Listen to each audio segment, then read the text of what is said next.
Македонија вечна, моја Македонија. Почитувани, подсетувам да не се заборави.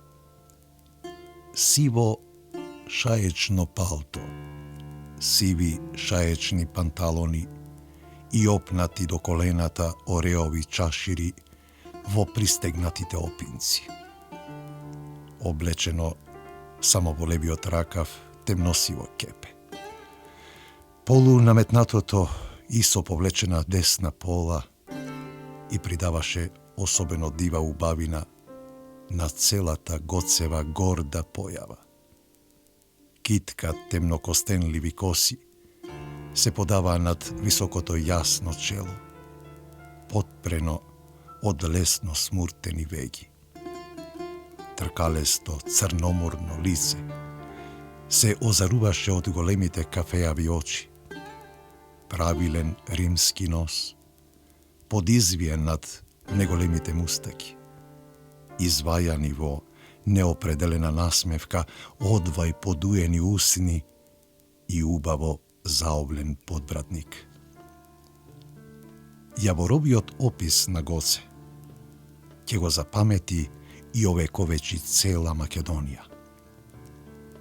Димо Хаџидимов, кој е во Гоцевата чета, за загинувањето на Гоце пишува: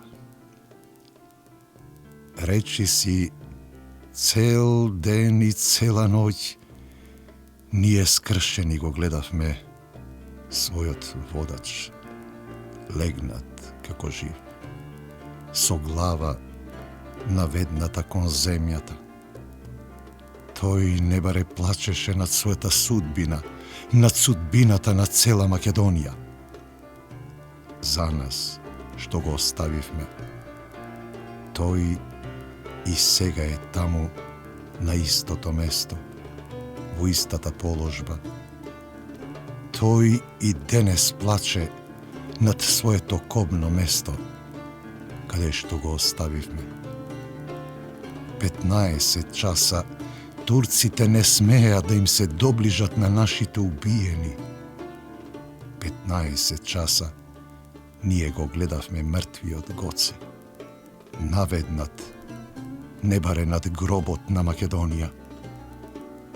И 15 часа ни се кинеа срцата, зашто осиромашуваше цел еден народ. Со смртта на Гоце го снема гранитниот бедем, што со својата џиновска сила ќе го запре трагичниот тек на настаните. Почитувани, временски мошне малку, но по големината на она што и го даде на Македонија.